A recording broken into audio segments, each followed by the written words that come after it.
Bagian hadisnya Kitabul Fitan masih bab ke-11 ya, yang kemarin belum selesai ya, yaitu babun kaifal amru idza lam takun jamaah. Ya, bagaimana kalau terjemah harfiahnya ya, bagaimana urusan ini jika tidak ada lagi jamaah. Kalau jadi zaman Rasulullah SAW itu ya, jamaah itu Rasulullah SAW dan para sahabat, yang di mana Rasulullah SAW itu ya pemimpin, imam seluruh kaum muslimin. Nah, hal itu masih bisa masih bisa atau dilanjutkan gitu ya, setelah Rasulullah SAW meninggal, ya ganti pemimpinnya gitu ya oleh Abu Bakar, masih dilanjutkan oleh Umar bin Khattab, Utsman bin Affan, Ali bin Abu Thalib, dan seterusnya lah sampai tahun keberapa gitu ya. Nah, kalau sekarang kan tidak ada pemimpin kaum muslimin siapa. Nah, bagaimana apabila ya kondisi seperti sekarang ini, pemimpin kaum muslimin sekarang siapa? Jangankan sekarang gitu ya, kalau kita melihat siapa di zaman Imam Bukhari itu ya, di zaman Imam Bukhari itu pemimpin kaum musliminnya itu siapa? Nah, ini babnya demikian ya, ya tentu ini sudah disabdakan ya oleh Rasulullah SAW kondisi yang seperti ini. Nah, Imam Bukhari di dalam bab ini kan babnya demikian. Jadi harus bagaimana gitu ya, harus bagaimana apabila kondisinya sudah tidak sama dengan seperti yang terjadi di zaman Rasulullah SAW yang barusan lah, itu kan jelas kan pemimpin kaum muslimin itu siapa. Ya, harus bagaimana ya apabila tidak ada lagi jamaah. Nah, yang kemarin sudah dibaca hadisnya, tapi belum selesai nih ya pembahasannya tentang hadis ini. Kita ulang lagi lah terjemahnya saja nih ya dari hadisnya ini. Nah, Huzaifah al-Yamani mengatakan, orang-orang bertanya kepada Rasulullah SAW tentang kebaikan, sementara aku bertanya kepada Rasulullah SAW itu tentang keburukan. Ya, karena aku khawatir keburukan itu aku mengalaminya. Nah, Uzaibah bertanya demikian, ya wahai Rasulullah, dulu kami hidup di jahiliyah. Dulu kami hidup jahiliyah dan keburukan. Lalu datanglah kepada kami kebaikan ini. Nah, apakah setelah kebaikan ini ada lagi keburukan? Beliau menjawab, iya. Jadi dari jahiliyah yang hanya keburukan, pastinya isinya hanya keburukan, kemudian datanglah kebaikan kepada kami gitu ya, kata Huzaifah. Nah, setelah kebaikan ini ada apa ada lagi keburukan? Beliau menjawab, Rasulullah SAW menjawab, iya. Nah, apakah setelah keburukan itu ada lagi kebaikan? Beliau menjawab, ya. Tapi, alah, ada tapi ya nih gitu ya. Tapi ada kabut samar gitu ya, kebaikannya itu samar. Nah, apakah setelah kebaikan itu ada lagi keburukan? Ya.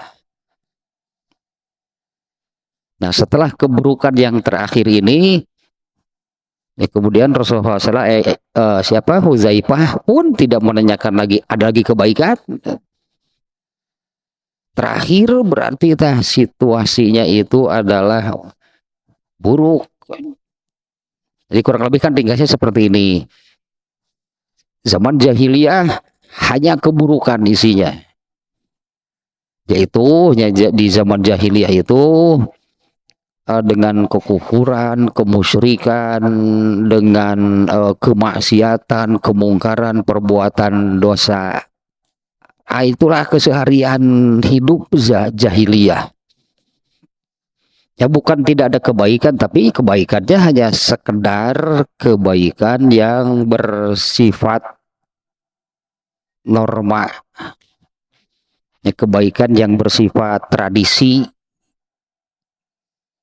Ya, kebaikan yang hanya bersifat sosial, yang tidak bernilai di mata Allah, itu tidak bernilai gitu ya. Ya karena tanpa agama juga artinya kebaikan-kebaikan yang seperti itu sudah terjadi, nggak ada nilainya. Dalam arti kan nggak ada pahalanya, nggak ada pahalanya dari Allah. Dan kita bisa mengatakan seperti ini, mungkin ya, ini kan menurut tradisi, gitu kan. Ini baik nih menurut tradisi, ini baik nih menurut budaya di sini. Nah kalau kita melakukan itu yang memberi pahalanya siapa? Kepala suku apa? Nah, tagih ke kepala suku pahalana. Nah seperti itu hidup di zaman jahil itu kekufuran, kemusyrikan, kemungkaran, kedurhakaan. Kemudian Allah menurunkan kebaikan ini, itu yang dirasakan oleh para sahabat ya. Yang dimaksud kebaikan di situ yaitu Allah menurunkan Islam. Ya Allah menurunkan Islam, kemudian para sahabat beriman, dan dengan seperti itu ya, dengan Allah menurunkan Islam, para sahabatnya beriman ya terhadap ajaran Islam, mereka beragama Islam, maka inilah yang kebaikan yang dimaksudnya. Al-amnu wa solahul hal wajtinabul fawahish. Hidup itu terasa aman. Nah, apalagi kan ini satu saja poinnya ini. Mereka ini beragama Islam, hidup itu terasa aman. Hanya dengan satu hadis saja nih, misalnya dengan yang ini yang juga belum lama kan ya. Al muslimu man salimal muslimuna min lisanihi wa yadihi. Seorang muslim itu adalah orang yang saudara-saudara sesama muslimnya selamat, aman dari gangguan ucapan dan perbuatannya. Artinya nggak akan ada saling mengganggu, saling mengusik, apalagi gitu ya, saling mencelakakan. Ya satu hadis itu saja sudah menggambarkan gitunya bagaimana kehidupan Rasulullah SAW dan para sahabat, di mana semuanya itu menjadi orang yang disebutkan di dalam hadis barusan. Seorang muslim itu adalah orang yang saudara-saudara sesama muslim lainnya itu selamat dari gangguan lisan dan tangannya, ucapan perbuatannya. Bahkan sampai ya mungkin udah agak lama nih ya, udah agak lama nih yang ini nih.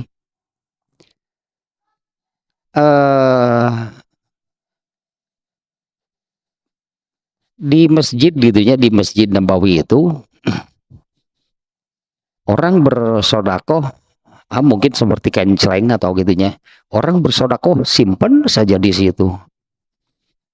Siapa yang perlu boleh mengambil. Ya, siapa yang memerlukan gitunya boleh mengambil. Aman uangnya itu anggar utuh. Malah terus nambah, ada yang perlu ngambil ya. Bukan diambil semuanya. Asik cuman diurang bongkar berkotak amal. Sampai seperti itulah kita bisa menggambarkan manusia-manusianya gitunya, uang itu aman, ada yang perlu ya mengambil ya. Bisa digambarkan situasinya mereka ini, apa namanya yang dimaksud oleh Huzaifah, perubahan dari asalnya dulu kami jahiliyah, segalanya buruk lah. Kemudian Allah menurunkan kebaikan ini kepada kami, Allah menurunkan agama Islam, kami beriman. Seperti inilah jadinya hidup mereka. Ja'al imanu wal amnu wassalahul hal wajtinabul fawahish.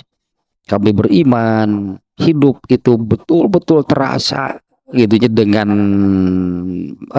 apa namanya, jadinya kan dengan agama Islam, dengan mengimani Islam, dengan mengamalkan ajaran Islam, hidup itu terasa aman. Wasolahul hal, dan segala masalah itu beres. Ini pastilah, pasti demikian ya, karena kan ya, apa yang tidak ada di dalam Islam. Seperti ini berarti nih yang ini nih ayat inna ma'al usri yusron. Ya, inna ma'al usri yusron. Bahkan diulang kan kalau di dalam suratnya kan, fa inna ma'al usri yusron, inna ma'al usri yusron. Ini sedikit lahnya tentang ini di ayat ini nih. Ini untuk menjelaskannya, ya pantaslah kalau hidup para Rasulullah SAW dan para sahabat, di mana mereka sebetulnya ya, mereka lah yang apa namanya, contoh dan mereka memang benar-benar sempurna itu dalam apa namanya, menjalankan itu agama Islam. Nah, di mana agama Islam ini kan Allah menurunkan agama tersebut yang saya katakan barusan, bahwa apa yang tidak ada di dalam Islam, dalam arti kalau mau mencari solusi, cari di dalam Islam, pasti ada. Untuk apa? Segala masalah. Nah, Allah menurunkan agama Islam ini sebagai agama terakhir, tidak akan ada penggantinya, tidak akan diubah, tidak akan direvisi. Ini sudah Allah sendiri yang menyatakan sempurna. Artinya yang ada di dalam Islam ini sampai hari kiamat kan tidak akan diganti lagi kan. Maka agama Islam inilah solusi itu segala sesuatu, seluruh permasalahan manusia sampai hari kiamat. Jadi inna ma'al usri yusron itu bersama, bukan setelahnya, bersama kesulitan itu ada kemudahan, bersama masalah itu ada kunci jawabannya. Bahkan Allah sudah menurunkan jawabannya, yaitu Islam. Masalahnya belum ada, jawabannya sudah ada. Ya, masalahnya belum ada, kunci jawabannya sudah ada, yaitu agama Islam. Sehingga sering ya kalau ada orang punya masalah, katakanlah dia apa namanya, bingung, tidak tahu itu kunci jawabannya, tidak tahu jalan keluarnya, terus datang kemana? Kak Ustadz sok gerak. Emang Ustadz tahu jawabannya?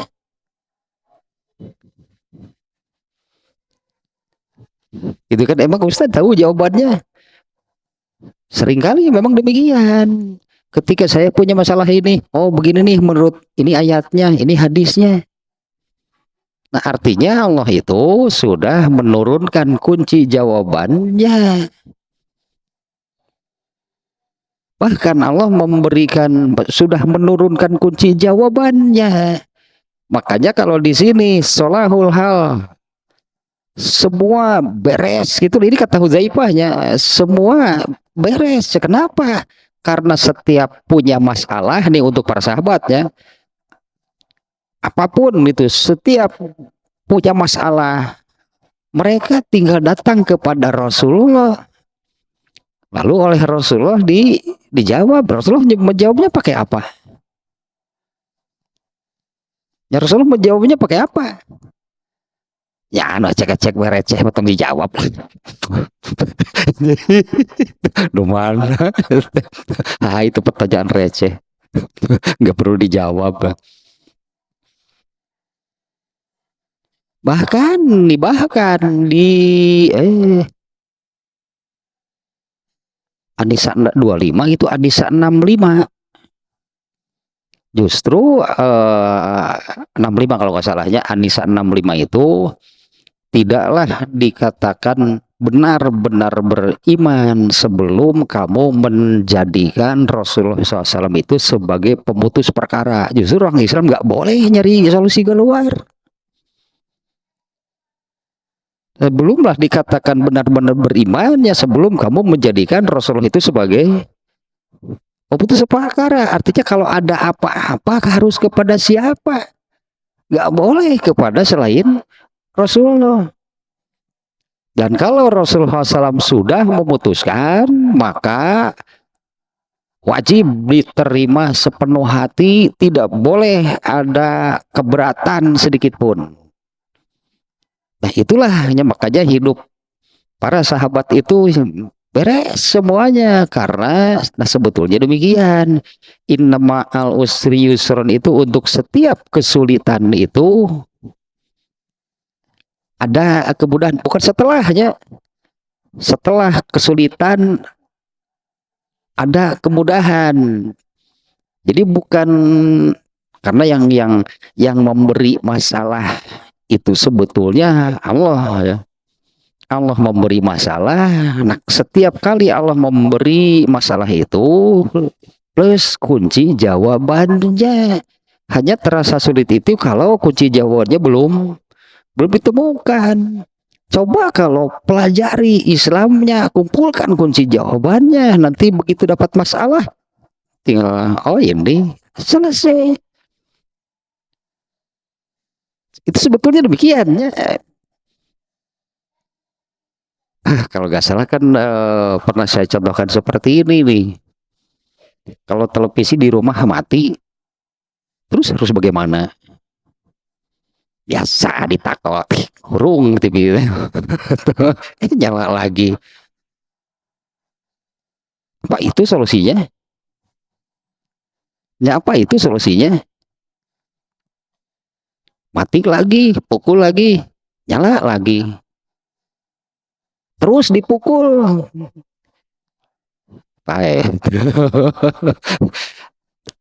Itu bukan ilmu, berarti kan itu bukan ilmu.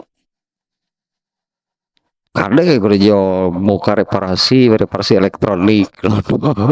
Gini gampang ngomongin TV itu mau reparasi elektronik, baru datang tako bukan ilmu.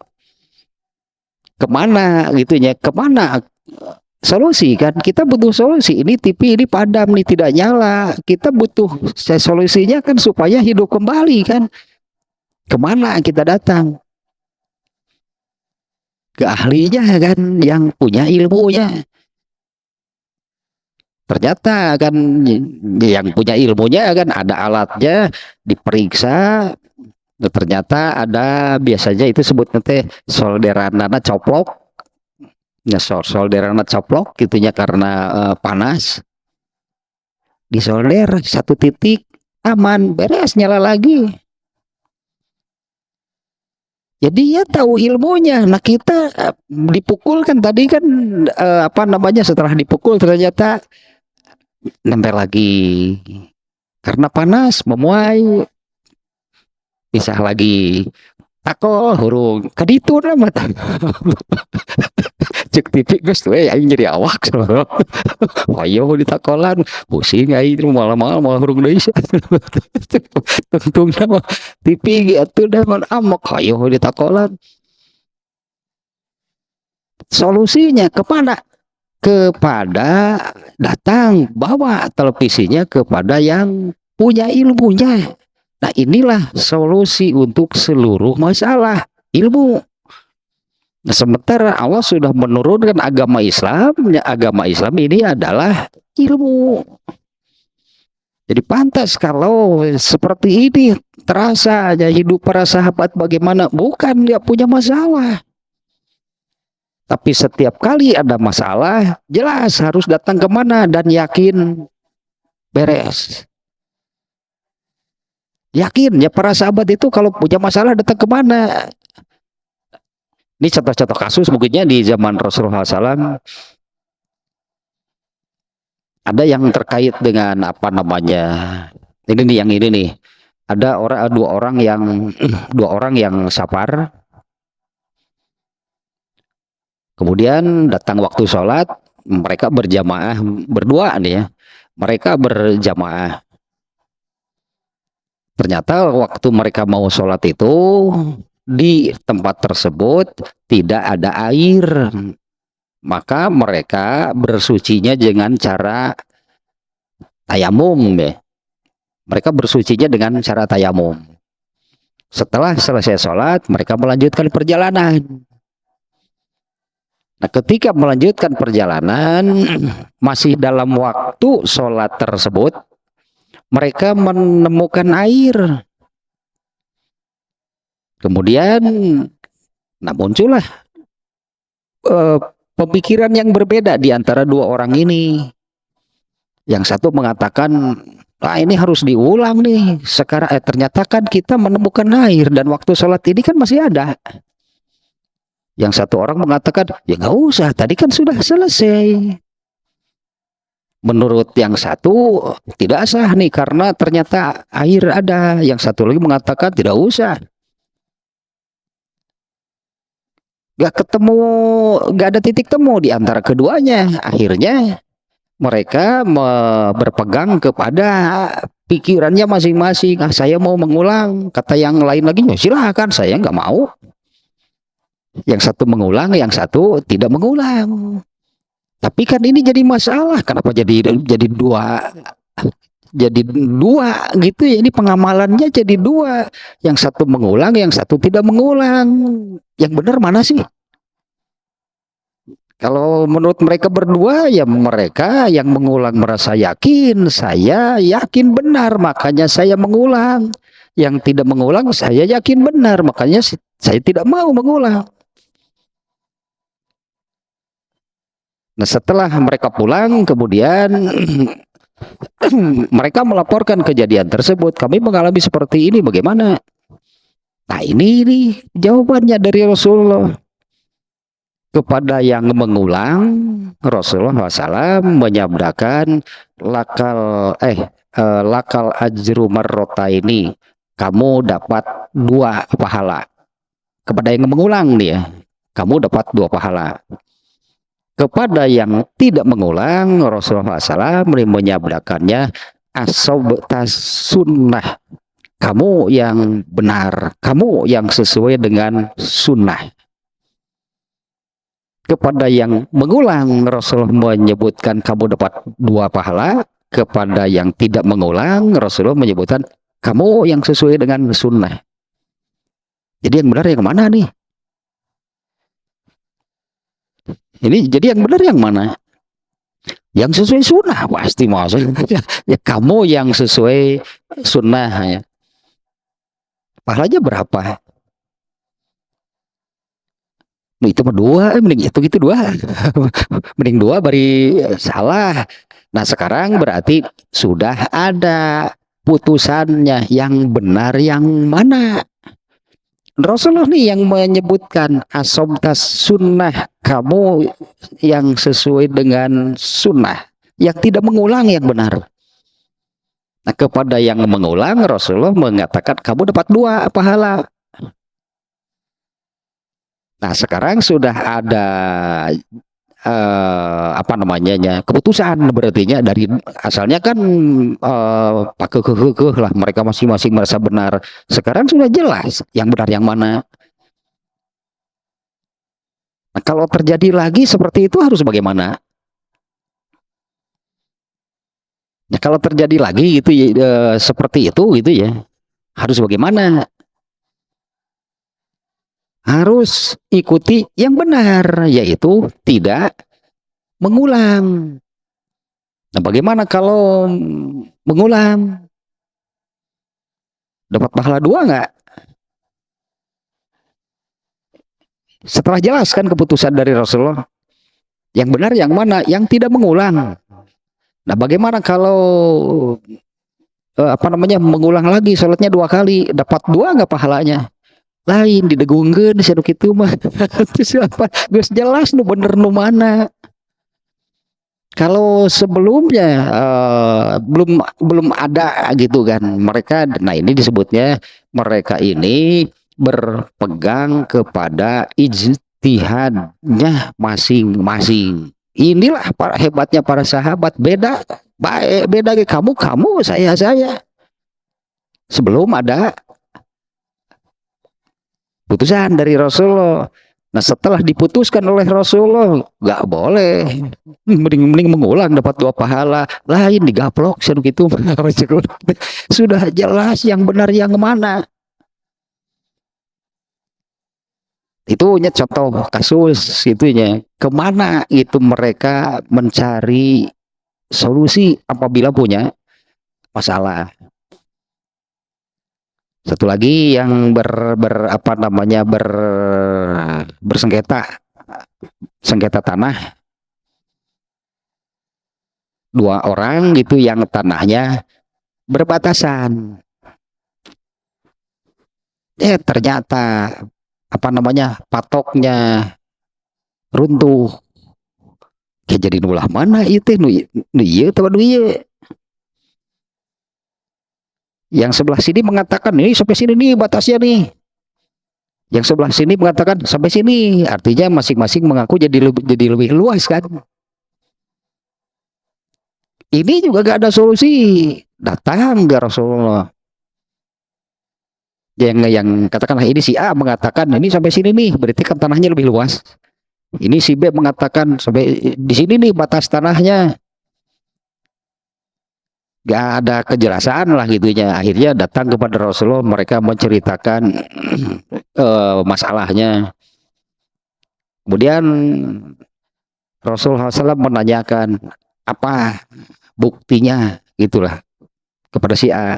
Mana buktinya kalau tak batas tanah itu di sini? Kepada si B juga sama. Nah, berdasarkan penjelasan masing-masing. Nah, ini Rasulullah menyabdakan demikiannya. Setelah mereka ditanyai datanya masing-masing, nah sekarang ini Rasulullah mengatakan demikian nih, berdasarkan penjelasan dari masing-masing, maka keputusanku itu adalah batas tanah itu di sini misalnya. Tapi kalau di antara kalian itu ada yang sengaja sebutlahnya memalsukan data untuk mengambil hak orang, maka keputusanku ini ibarat aku mengambilkan sekerat api neraka ke dalam perutnya. Silahkan ambil. Dua-duanya menjadi mundur.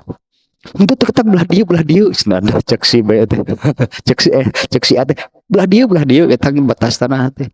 Kata si B belah dia, hari iya nu saha tuh. Jadi nu tengah nu saha tuh. Asalnya masih A mengatakan di sini, menurut si B di sini, dua-duanya mundur. Ini juga mustahil, masa kok jadi ada di tengah tanpa pemilik. Dua-duanya mundur. Di sini saja batasnya, ya di sini. Barale geus cek Nabi itu kumaha itu banyak jadi kieu itu. Masa jadi ada tanah kosong tanpa pemilik? Geus kieu cek Nabi itu boga budak teu maneh. Saya punya anak laki-laki, saya punya anak perempuan, geus kawinkeun bikin ke budak maneh, batas hilang. Hilang batasnya, geus nu barudak maneh teu dua dana ya mah. Eta solusi lah. Jadi mereka kemudian menikahkan anak-anak mereka dan tanahnya diberikan kepada anak-anaknya, kan hilang batas. Loh gitu batas tanya enggak sih air menu kan baru nah gitulah hidupnya beres itu teh, hidup di zaman Nabi itu beres. Lu tadi ayat seberapa tadi ayat 25 gitu. Anu fala warabbika kurang tinggal heula ayatna lebar tanya. Ini sampai sekarang kan masih berlaku ayatnya. Kalau mencari artinya ya, kalau mencari solusi ketika ada masalah harus kemana? Nah, gitu tipe baru mulai karena Quran, mau ayah elektronik di Quran, gitu mah. Bukan yang demikian lah gitulahnya. Itu surat An-Nisa ayat 65 aja. Ya 65 kita baca, orang baca lebar ya ayatnya ya. Fala wa rabbika la yu'minuna hatta yuhaqqimuka fima syajara bainahum. Ya, tidak sekali-kali ya demi Tuhanmu, la yu'minuna, tidaklah mereka dikatakan benar-benar beriman sebelum mereka menjadikan kamu wahai Muhammad ya, sebagai hakim dalam perkara yang mereka perselisihkan. Nah ayat ini kan masih ada, ayat ini kan masih berlaku. Rasulullahnya mana?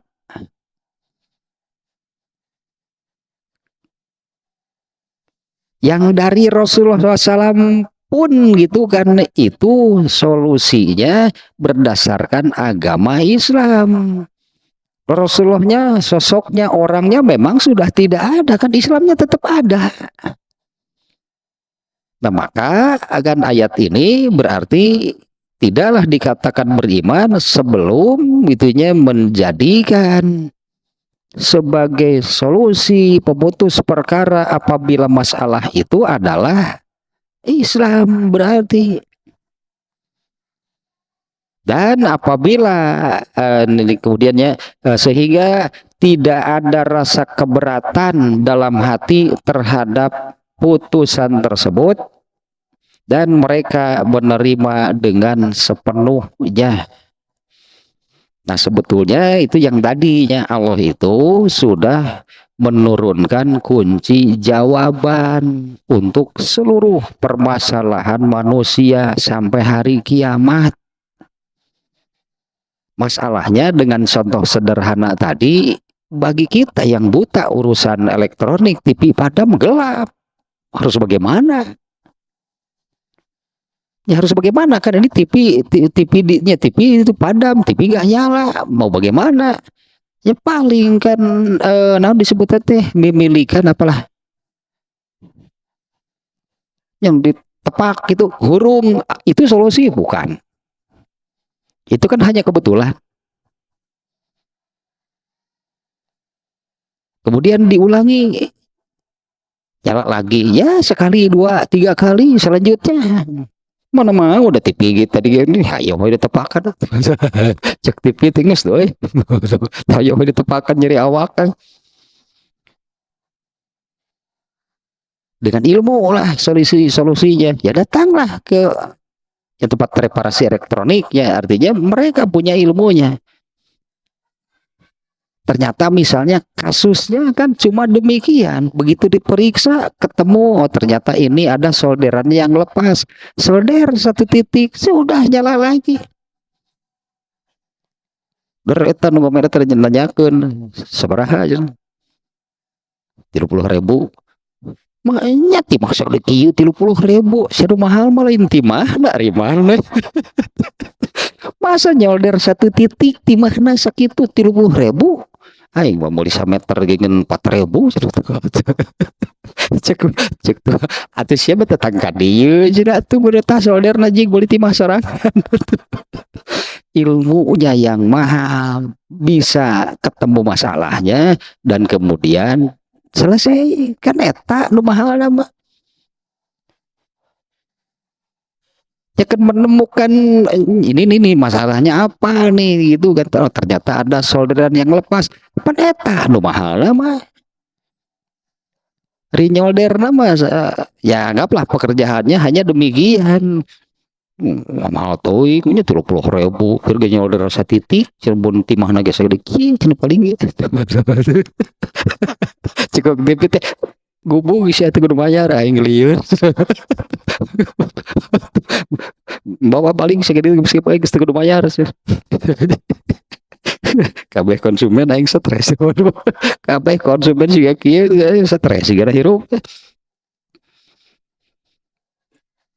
ini ada beberapa nih di hadis ininya ada beberapa apa namanya kalimat lah gitunya yang perlu dijelaskan nih. Kita urut kembali ini ya. Ini Hudzaifah mengatakan dulu kami hidup jahiliyah ya amuradul lah pokoknya sebutlah kesimpulannya enggak ada baik-baiknya pokoknya ya, ya kafir ya musyrik ya maksiat ya durhaka dengan segala dengan beragam itu bentuk kedurhakaannya cek urang Sunda apa yang disiar we doraka ini disiar doraka teh di berinovasi lah tentang berdosa mah gitu berinovasi terus dipikir di bagaimana gitunya supaya lebih sensasional lah berdosanya gitu luar yang biasa-biasa jangan yang biasa-biasa berdosanya gitu yang lebih sensasional pikiran manusia pasti seperti itu sebetulnya pikiran manusia akan demikian ya teruslah apa namanya hanya berinovasi biasa eta teh adalah supaya nya kitu eta teh satu memacu adrenalin dua sensasi itu yang dicari oleh manusia kalau itu terpenuhi barulah merasa puas tapi sehari besoknya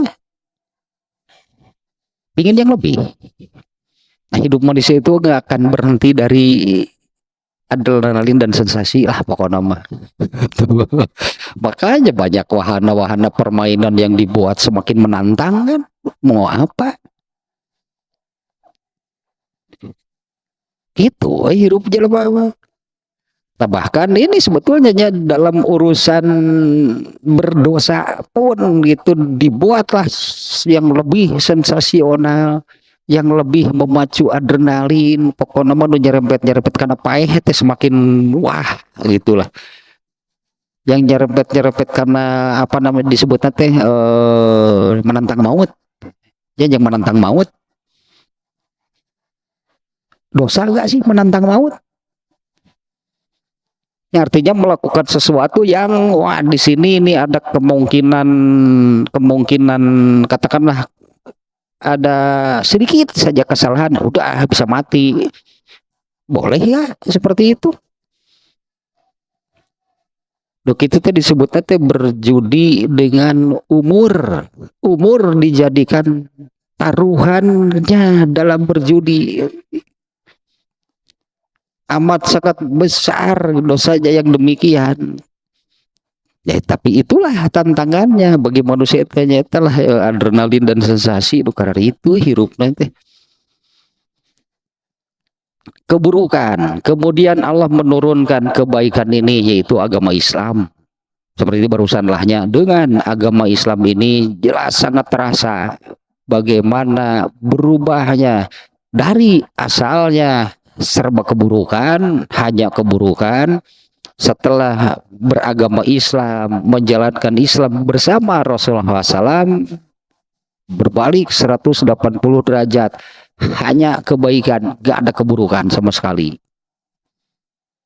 hanya kebaikan ya, tidak ada keburukan sama sekali Ya mana ada kan, mana ada Islam mengajarkan yang buruk, mana ada Islam membolehkan yang buruk. Kalau benar-benar kan menjalankan agama Islam, pastilah itu hanya kebaikan isinya. Itu yang dirasakan oleh para sahabatnya, ini diwakili oleh Huzaifah gitulahnya. Nah kemudian Huzaifah menanyakan, setelah kebaikan ini ada lagi keburukan nggak? Rasulullah SAW menjawab, ada. Nah setelah keburukan itu ada lagi kebaikan nggak? Ada. Wa fihi dakhonun, tapi kebaikannya itu sudah jadi samar gitulah, jadi samar. Ini menunjukkan kualitas gitunya, kualitas kebaikannya sudah tidak lagi seperti yang awal, bagaimana Islam itu dijalankan oleh Rasulullah SAW dan para sahabat. Karena mereka ini betul-betul apa namanya ya, orang-orangnya ya Rasulullah, dan ya kalau Rasulullah sudah pastilah itunya. Para sahabat mereka ini betul-betul seperti tuntutan Al-Quran sebetulnya. Mereka ini betul-betul apa namanya, total beragama Islamnya. Gak ada yang setengah-setengah, gak ada yang pilih-pilih. Mereka totalnya di dalam beragama Islamnya dengan apa namanya sebutannya ya, dengan kesungguhan. Ya dengan kesungguhan. Padahal tuntutan di Quran juga demikian sebetulnya. Nah, hanya mereka ini benar gitu bisa memenuhinya secara total. Pantaslah kalau Rasulullah SAW kan menyebutkan bahwa inilah manusia terbaik sepanjang sejarah manusia, yaitu para sahabat. Nah kemudian ada keburukan, ada kebaikan lagi, ya, akan tetapi sudah samar. Seperti apa kebaikan lagi, ya, tapi sudah samar. Rasulullah SAW menyabdakan, yaitu orang-orang itu yahduna bigoiri hadi, mereka itu memegang mengikuti tuntunan, yahduna bigoiri hadi, mereka mengikuti tuntunan yang bukan tuntunanku. Ta'rifu minhum wa tunkiru, kamu mengenalinya, kamu mengetahuinya, tapi kamu mengingkarinya. Ini nantinya yang perlu dijelaskan ya. Nah ini ada sedikit nih penjelasan. Apakah setelah kebaikan itu ada keburukan? Keburukan, kebaikan, keburukan. Nah yang ini nih ya, ini. Apakah setelah kebaikan ini ada keburukan? Nah maksudnya adalah mayaqa'u minal fitan min ba'di qatli Utsman wa halu majarro. Nah keburukan ini ternyata yaitu setelah terbunuhnya Utsman bin Affan. Kalau di zaman Rasulullah ini kebaikannya yang sempurna lah gitunya, kebaikannya betul-betul sempurna ini yang terjadi, yang dialami itu oleh Rasulullah dan para sahabat. Nah setelah Rasulullah tidak ada, bagaimana kepemimpinan diganti oleh Abu Bakar. Nah Abu Bakar masih bisa gitu mempertahankan apa yang dibangun oleh Rasulullah. Ini Abu Bakarnya masih bisa mempertahankan gitu kan apa yang dibangun oleh, ya kan Rasulullah itu mengubah dari jahiliyah menjadi kebaikan. Itu kan yang dibangun oleh Rasulullah dalam waktu yang ya cukup lama lah, 23 tahun menjadi nabi. Beliau meninggal. Nah yang dibangun oleh Rasulullah ini masih bisa dipertahankan oleh Abu Bakar sebagai khalifah penggantinya. Abu Bakar meninggal, masih bisa dilanjutkan oleh Umar bin Khattab.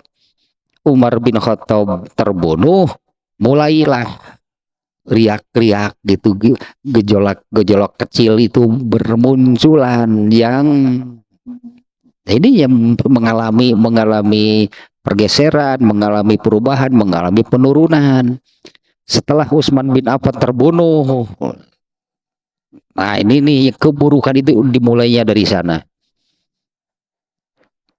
Ya, keburukan itu yang ditanyakan oleh Hudzaifah itu yang dijawab oleh Rasulullah, apakah setelah kebaikan ini ada lagi keburukan? Iya. Nah, itu dimulai apa namanya?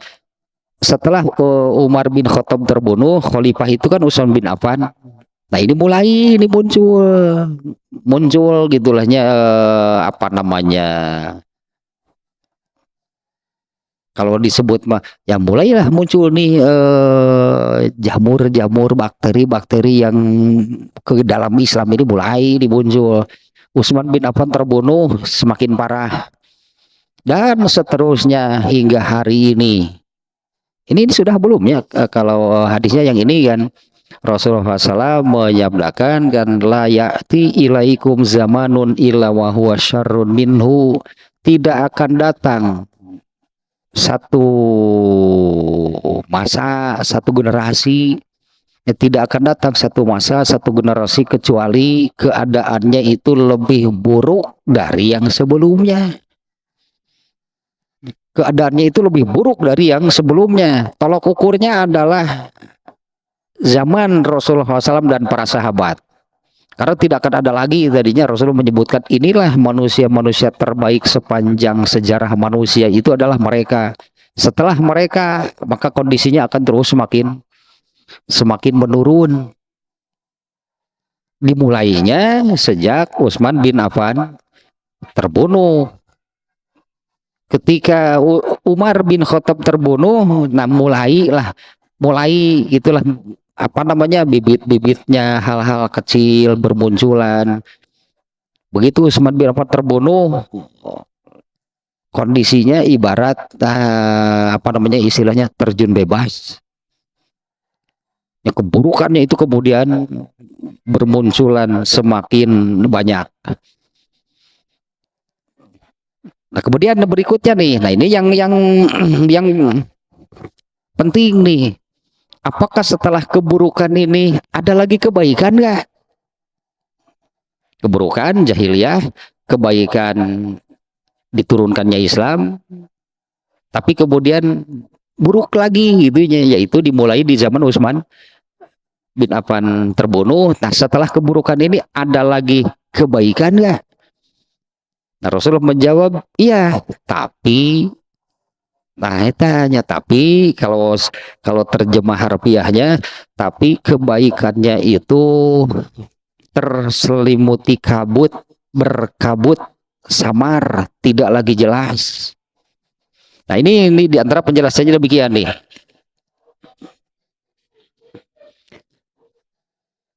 Al khairul ladzi yaji'u ba'da syarri la yakunu khairon kholison. Kebaikan yang sekarang ini ya, yang datang setelah keburukan yang kedua itu la yakunu khairon kholison, tidak lagi kebaikan yang apa namanya yang sesungguhnya gitunya, yang asli, yang orisinil. Nah, yang sesungguhnya, yang asli, yang orisinil yang mana? Ya itulah kebaikan yang dulu berlaku ya, di zaman Rasulullah SAW dan para sahabat. Nah, kebaikan itu yang makanya ini tolok ukur gitu ya. Ini tolok ukur nih. Ini tolok ukur kebaikan yang dijalankan gitunya Rasulullah SAW dan para sahabat. Nah, inilah yang sesungguhnya, yang aslinya gitu, yang orinya itu yang ini. Kalau kebaikan yang berikutnya bagaimana? Nggak akan ada lagi yang sekualitas yang awal. Kawe doa ya nama kebaikan lagi. Nah, dan juga kan dengan itu hadis yang tadi itu sudah atau belum ya, saya lupa lagi, yang tidak akan datang satu masa, satu generasi kan kecuali keadaannya itu lebih buruk dari yang sebelumnya. Berarti kan ini sudah mengalami penurunan kualitas. Misalnya di generasi ke-6 lah, Kalau kita ibaratkan anak tangga, ini Rasulullah ini puncak nih. Di generasi berikutnya kan sudah turun, generasi berikutnya turun lagi. Ya generasi ke-6 misalnya ada anak 6 anak tangga sudah sangat jauh kan dari sini. Ya kebaikannya kebaikan seperti apa? Ya kebaikan kualitas generasi ini saja demikian. Tapi nih bagi apa namanya, kalau saya katakan ya Allah itu adil. Allah itu adil. Untuk hal ini nih saya katakan Allah itu adil ya. Yaitu kalau ada 10 kan, ada 10 orang sahabat yang dipastikan masuk surganya tanpa hisab. Tanpa hisab itu artinya kan tanpa proses pengadilan di akhirat. Mereka ini tidak melalui tahapan hisabnya, tidak melalui proses pengadilan di akhirat. Seolah-olah seperti ini kan ya, karena di akhirat nanti kan manusia itu hidup di bukan langsung surga neraka kan, di mahsyar. Itu tempat awal kemunculan manusia di akhirat, di mahsyar. Semua manusia yang kafir, yang mukmin semuanya muncul di sana, di satu tempat. Dari situ kemudian oleh Allah dipisahkan antara yang kafir dan yang mukmin. Kalau orang kafir, Allah perintahkan langsung saja masukkan ke neraka karena mereka nggak akan dihisab. Sisanya berarti tinggal orang yang beriman. Dia harus menyeberang jembatan neraka, namanya harus menyeberang jembatan neraka untuk dihisab. Semuanya harus keluar nih dari mahsyar, karena mahsyar ini hanya tempat awalnya kemunculan manusia di akhirat, bukan untuk di situ. Semuanya harus menyeberang, termasuk Rasulullah SAW, para nabi. Bahkan Rasulullah menerangkannya, ada nabi gitunya yang apa namanya diikuti oleh hanya ada 12 orang umatnya, ada yang hanya sekian ratus orang, ada yang hanya satu itu umatnya mengikuti nabi, ada yang nabi berjalan sendirian umatnya nggak ada, durhaka semuanya. Harus menyeberang, di seberang itulah baru dihisab.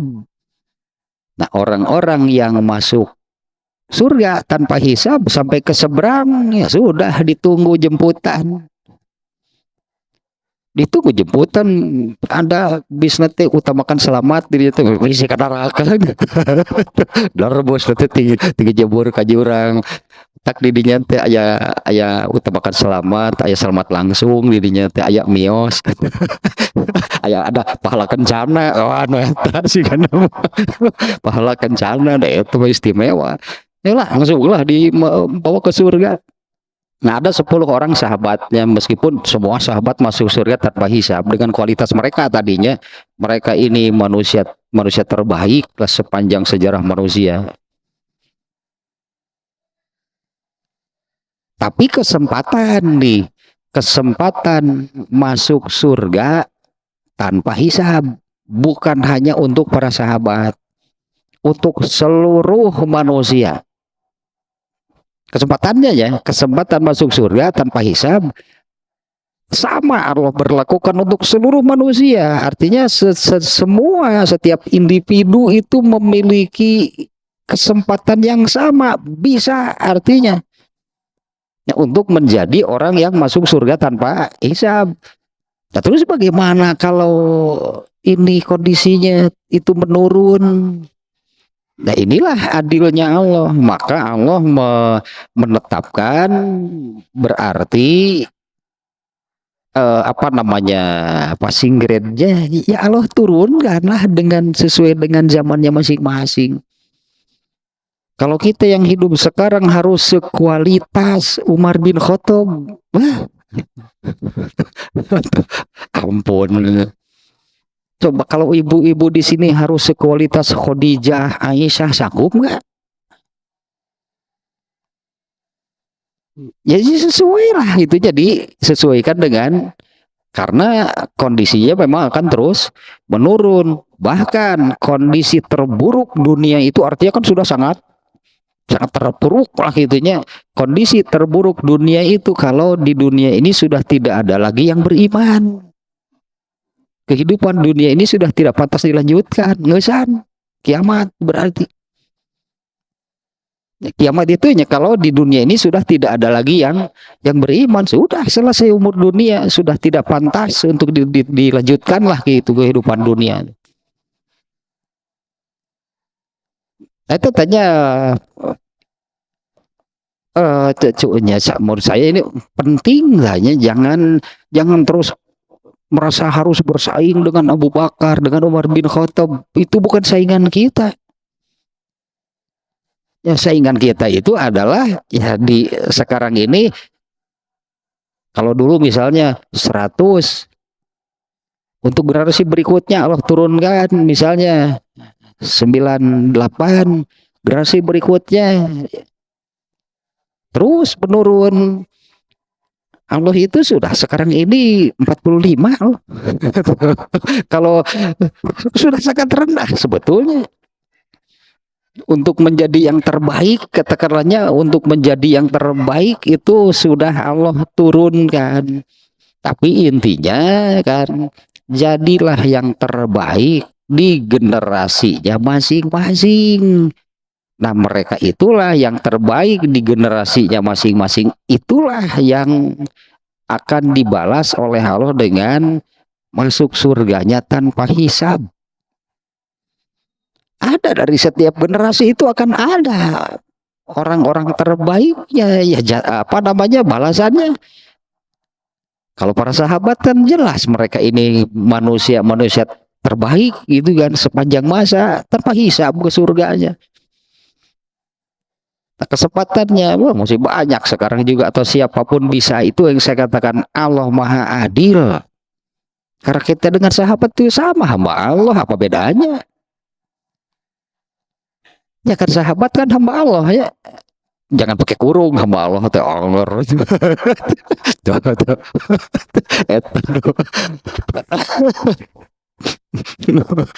Anu nyumbang ya gini gitu. Anu nyumbang pembangunan masjid gitu, saha nabina alah hamba Allah